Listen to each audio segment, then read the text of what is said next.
Okay, I just wanted to make a quick video. I got all the plywood up there. We got it done. We took and got some of the trim right here on the corner. We're just going to use some of the OSB. Got it all pulled down all the way to the top there.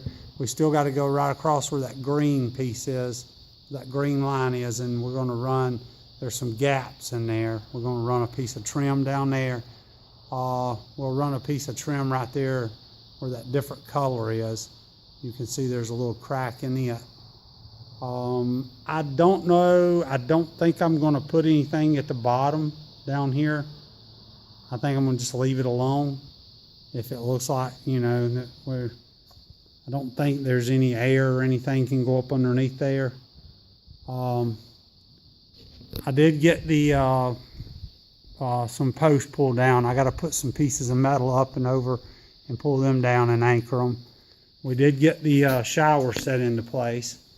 I've got to get it screwed, screw it all the way around the top and the sides into the 2x4s. We got it set in there. Got the place for the water heater. I got to still frame up. Got the washer and dryer. Pretty much got the place framed up for it to put a set of those bifold doors on.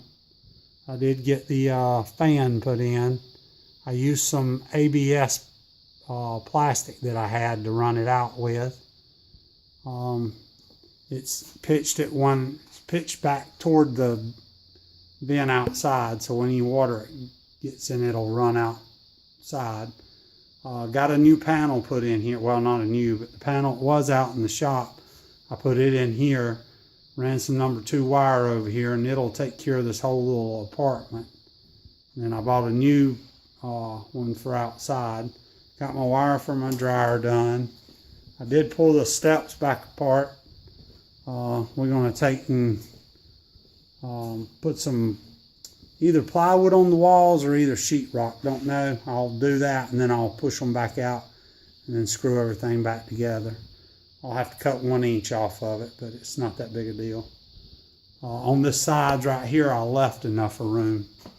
You can see there's a gap right up through there. And I left a gap right up through there to push the sheetrock up through.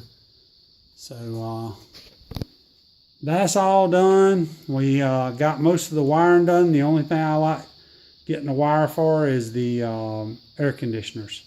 The heat that we're going to do in here, we're just going to use electric heat. We're not even going to fool with trying to, because it should be so insulated in here, we shouldn't have to worry too much about heat.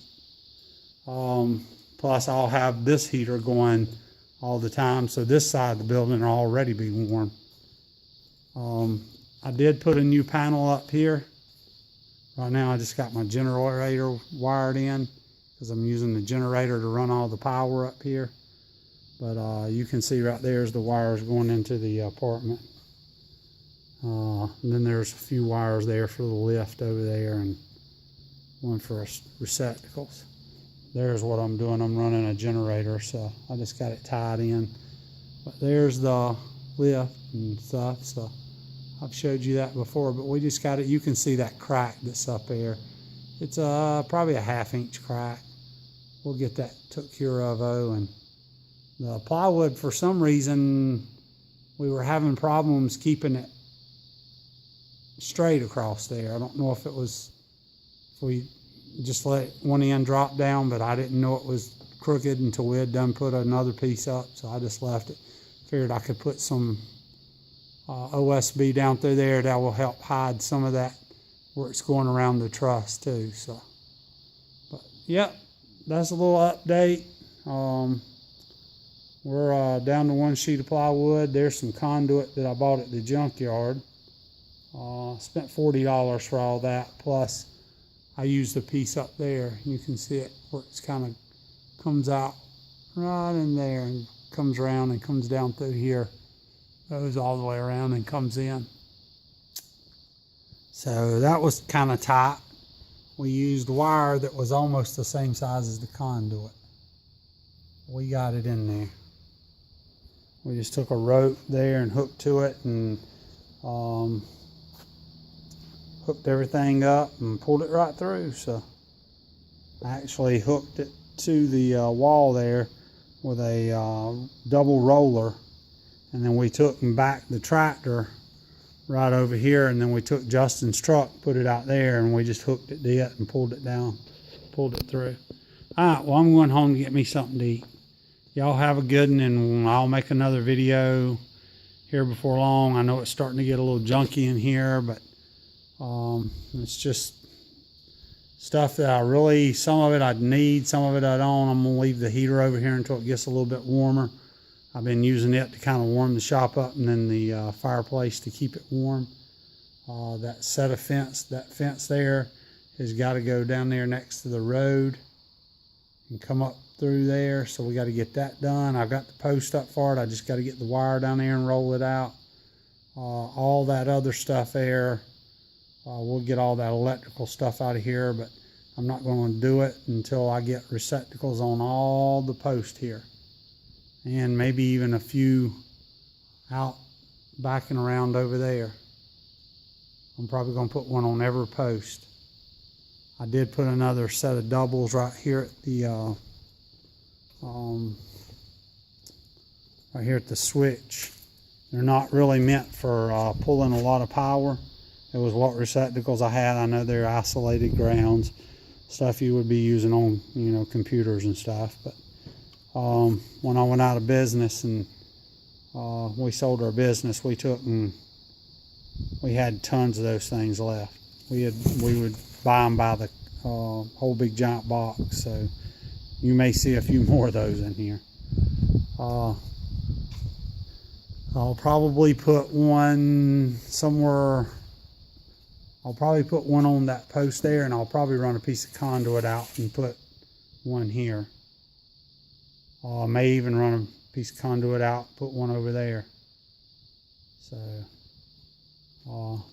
that's the reason I've got that hard conduit, the EMT. I'll put one all the way around. We have done some oil changes.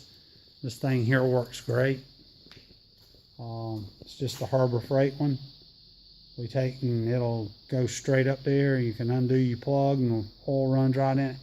We haven't got enough in it yet to show up on the tube there to tell us how much is in it. That's my old grill that my son-in-law had. So we're gonna throw that in here and use it for over here, because he bought a new one. But yeah, there I've got two more pieces right there, and like I said, we got to run a piece of molding right across there. I don't think I'm going to even fool with that one. That one's so tight. So we're getting there. We're getting on. I have used the backhoe a decent little bit. It really does good. I wasn't able to dig my own septic tank. I wished I could have got some video of it, but we were in a scramble because it was getting ready to become a storm, and I had a guy come dig it for me. It had a little track hoe. I dug a lot with this one until I hit rock, and then I had to let him come in and finish it. And he had a little bit of a time, so. Yep, there it is. We'll get some more video and do some more. The next thing will be, after getting this finished up out here, is we'll start going inside and insulating. And then next will come either sheetrock or plywood put up on the walls. All right, well, y'all have a good one.